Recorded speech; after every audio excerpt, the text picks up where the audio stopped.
Hey traders, this is Ron Haight. Happy Monday. Hope you guys had a great weekend. As always, everything in this presentation is for educational purposes only. Normally I do a weekend video on a Sunday, but yesterday got away from me. It was way longer than I expected till the day ended.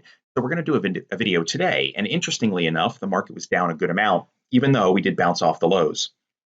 So we're looking here at Thinkorswim. This is a daily chart of the S&P 500 ETF, the spiders. And if I zoom in here, we did close just a little bit below the 50-day moving average in orange. Volume did increase. This is a technical sell signal. However, we finished off the lows. That's going to contribute to some buying or some short covering into the close. Therefore, just because we have a big old red candle and big old red volume bar does not mean this was the, oh my God, we're going to crash into the election type event. Could we sell off into the election? Absolutely.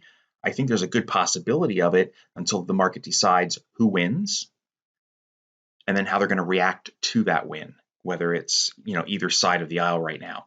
What's going on right now is here's a high, there's a lower high, here's a low, here's a higher low.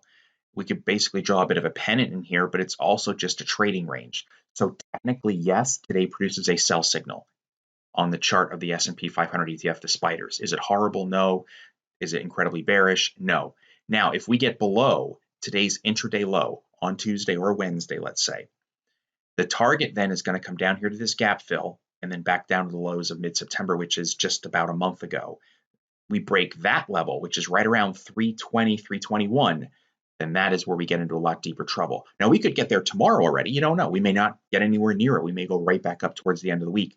But the timing as such on the calendar, it does make for a potential profit taking into the election since the markets have been really bullish. If we take a look at the Dow, the diamonds, now they were down, let's click this. I think it was 1.8. Yeah, 1.85% was the drop in the S&P. The Dow is down 2.24%. It's well below the 50-day. That's much more of a break than the S&P. So if you ask me which one looks worse, the Dow looks worse. Yes, there was a spike in volume, but again, there was buying into the close off the lows. Target gap fill around 272 and then back down here, actually where the bullish engulfing took place, ballpark 266. Otherwise, we're just range bound. But again, today is a technical sell. I often get asked about the 20-day EMA in red and the 50-day MA in orange. Now, the orange line is the institutional line in the sand I talk about in all these videos. So getting below the orange line, that is the technical sell. But here's where it gets a little more interesting. If that red line crosses below the orange line, that produces another technical sell signal. So we're not there yet. And over here, about a month ago, we got close, but never really cleanly crossed, and back up we went. So we're just going to keep an eye on this. And I'll be doing a video this weekend, unless the market really starts going crazy. Maybe I'll do another video during the week. So diamonds, they're also bearish, technically on the daily. How about the Qs? Down 1.5%. So the least of the three losses, yet it has had the biggest run up. The Qs, basically pennies below the 50-day. Does this qualify for a full-blown technical sell? No, not really. It's sort of a little one. It's, hey, keep an eye out for things. What's more important to me is the S&P. Because the S&P went on a sell, that's the big one. That's index number one. The Qs are down there at best number two, probably number three index behind the Dow.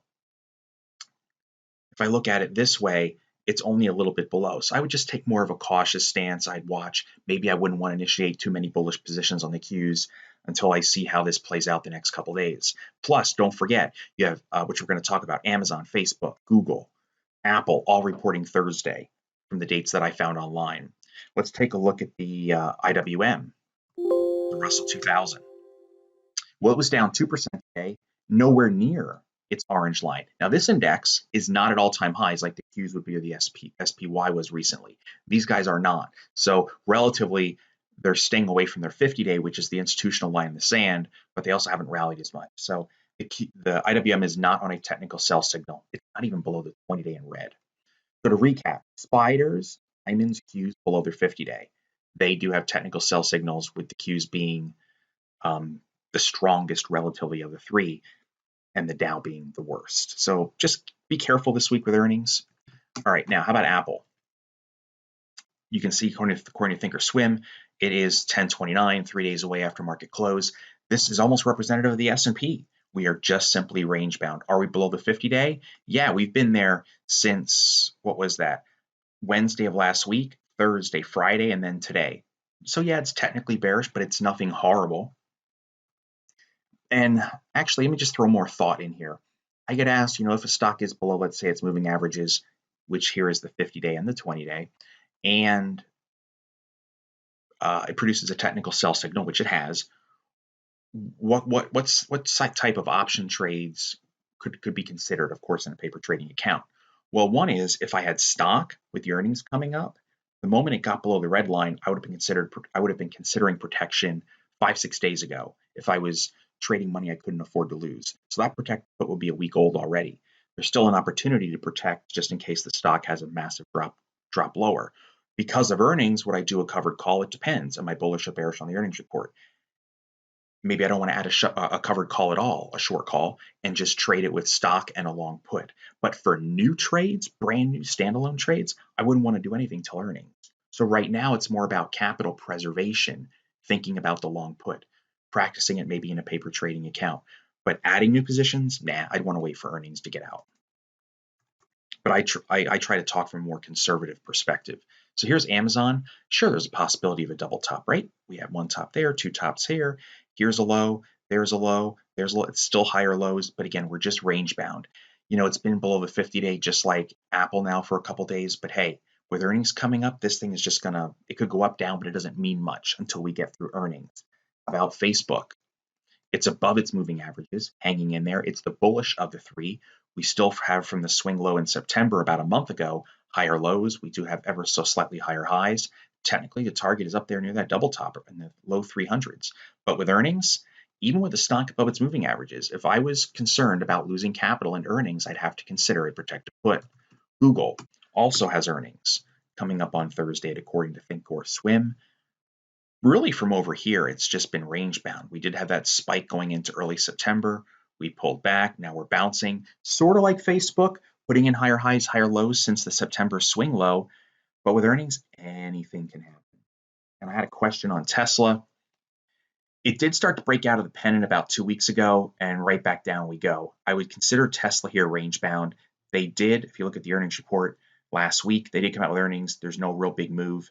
It's right on its 50-day, so I would consider this neutral on the day-to-day action. I haven't covered bonds and gold in a while. I had some questions on these. Bonds are really still range bound from when the Corona crash happened. Bonds went really bullish, then they reversed, and we're just caught in this massive range since. Because we're below moving averages, the bears have the edge. But for me, it really needs to get below that 154 area, which is about $5 or so lower, or maybe get back above 172-ish for more of a technical breakout. Right now, it's just noise for me. All right, how about gold and silver with all this stuff going on? Gold put its high in over the summer like it often does. You get into late summer, early fall, that usually marks the peak, and then it just sort of either waffles or sometimes even sells off into the end of the year. There's really no change. Yeah, it's below both moving averages, but this is not horribly bearish. It is sort of in this downtrending channel. It's also been neutral now for about a month and a half. To me, this would be more of a bear call type spread trade candidate than anything of a directional basis. If we look at silver, once we got below the 50-day back on 921, we have not gotten above it. We're just tracing out. This would be considered a bear flag still. Almost looks like a lawn chair, right? But still a bear flag. This would be technically bearish. Then if you look at the gold miners, they haven't done squat. They're pretty much range bound. 37 is support, and you start getting up to what, 44-ish, 45-ish, then it becomes resistance. This is a lot of just nothing. Technically, it is bearish because we're below moving averages, but until it really breaks below, I would say a $37 area, which is another, what, $1.20 or so, that would get my attention. Until then, it's just what I call noise, just waiting for something to happen. So that is it. Big earnings week. Keep an eye on these indexes. We need a little more selling pressure for these charts to turn more bearish. Just because we're below the 50, it doesn't mean the world's going to end. But if we start getting it below today's intraday low, all those people that bought are now wrong, and that can step up the selling pressure, increase the speed of the selling. We could quickly fill that gap, and then we're going to challenge these lows. I would want to set an alert around 320, 321. We get below there, I want to know about it because that is bad on a technical basis for the indexes. So the election, there's still enough time for this pullback to occur, and then we'll see what happens. post-election. Wish you guys all the best, and I will catch you in this weekend's video. Take good care.